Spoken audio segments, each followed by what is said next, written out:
कि आप जानते हैं कि कच्छ में हमारा विभिन्न प्रकार का प्रोटेक्टेड एरियाज हैं और साथ में जो कह सकते हैं कि सबसे बड़ा ग्रासलैंड बन्नी ग्रासलैंड्स के रूप में हमारे यहाँ कच्छ में है। तो इस एरिया में, इस विस्तार में तृणभक्षी प्राणियों की संख्या बढ़े, हर्बीवोर्स की संख्या बढ़े, प्रे का संख्या बढ़े, इसके लिए हमारा विभिन्न प्रकार का प्रोग्राम चल रहे हैं। इसमें खास करके हर्बीवोर कंजर्वेशन ब्रीडिंग का प्रोग्राम हम स्टार्ट किए हैं लास्ट ईयर में।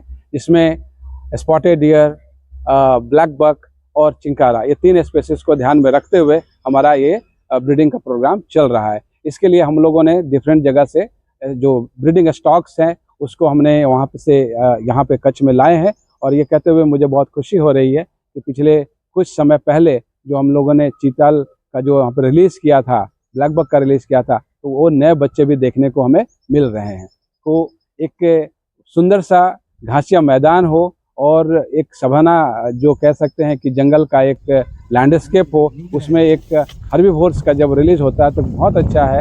एंड बहुत ही एक खुशनुमा माहौल में वहाँ पर एक इनका ब्रीडिंग प्रोग्राम हो रहा है, तो जिसमें आपको बताना चाहते हैं। या ऑफकोर्स ये बात सही है कि अभी कुछ दिन पहले हमें बनतारा से भी 20 चीतल्स जो है यहाँ पे रिलीज़ किए गए हैं।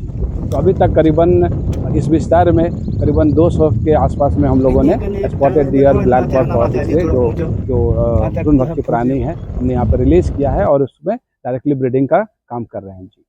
बेसिकली हमने यहाँ जो बन्नी का विस्तार है, उस बन्नी के विस्तार में हम यहाँ पे ब्रीडिंग का प्रोग्राम कर रहे हैं। बेसिकली एक छोटा सा विस्तार है जिसमें कि हम डायरेक्ट ब्रीडिंग के लिए हमारा प्रयास रहता है, बट सेम टाइम हमारा 100 हेक्टेयर का भी एक इंक्लोजर्स है जिसमें कि हम चीतल को और जितने भी जो हमारे तृणभक्षी प्राणी हम उसमें रिलीज़ कर रहे हैं। पानी का व्यवस्था किया है और सारे अदर व्यवस्था किए हैं सो दैट कि वहाँ पर नैसर्गिक नेचुरल वे में इनका जो ब्रीडिंग जो है वो सुचारू रूप से हो सके जी। Thank you.